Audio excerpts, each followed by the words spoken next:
This Marshall DSL40C came in. It said, no sound, no power, needs back by X date. So I opened it up, and it's pretty obvious. I'll show you a few different things, but the first is that everything around this tube socket here is just charred, and that someone has already replaced this resistor. The one adjacent to it is the white brick, original to the amp. This is a different one. And all this goop here, I'm assuming there was goop on these wires that was holding these wires together. Either that or the wires have just fused. That's scarier than, it looks scarier than it is. First thing I want to do is try to separate these wires. Yeah, there was some plastic there that melted, that was holding them together.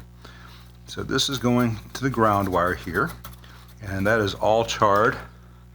Let me just cut that out for right now. And then that is going to the PCB right there. I get rid of that little twist tie. Try to pull that wire out. Alright, so that's the ground wire. That can be redone. I've got quick connects, that's easy. And then this is the grid, which is all burned and yucky. And we'll be recreating that. I'm not sure that I trust that entirely, but I'm going to leave the grid in place. That may clean up okay with alcohol. I'm going to cut this resistor out so we can see the rest of it better. Felt like it came loose at the other end. Yeah, it's had excess wire. I think what they might have done is had that excess wire touch the adjacent plate because there's some burning there. Let's see if I can get in here and snip this with the camera where it's at. But that screen grid resistor is just toast. Let me see if I can let you see that. Yeah, that resistor is just toast, and that wire's seen some things, man. So that socket is all charred in itself. So both sockets are going to get replaced, and a lot of the wiring is going to be redone to and from them. A lot of it can be retained, but much of it cannot. Let me show you what else that caused. There's black residue all over the board of stuff that had exploded out from this. Often when you see that, it means that a capacitor is blown up. So I've checked them all. I don't see any exploded caps. I think it was just fire residue, which is, not good, but it's fixable. These wires here I'm probably going to have to replace, or at least cut here and here. Since I have special connectors at each end and there's a timeline, I'll probably have to put in a temporary, a middle section of good wire and splice that and tape that off. I say tape, I use a heat shrink, I don't use electrical tape. Let me show you the other two things I know I've got to do on this amp. Alright, blew the side out of this 270 ohm 10 watt resistor. That's the screen supply on this side, so it was just way too much current when that tube went. Actually, both tubes probably went. Let me show you something I've never seen before.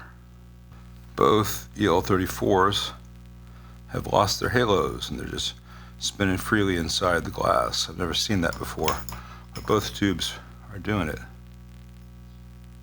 So this was a catastrophic failure. So let me check some fuses before I just start to do some work. Well, rather amazingly, all the fuses not only are the correct values, but they have not blown. I'm not sure how that happened. Maybe he changed out some fuses, hoping that was the only thing wrong with it. I don't know, I've not spoken to him yet. I've got to get some parts in the morning, including those tube sockets, but I'm going to go ahead and start the cleanup process here. This isopropyl alcohol, the amp has no voltage stored in it.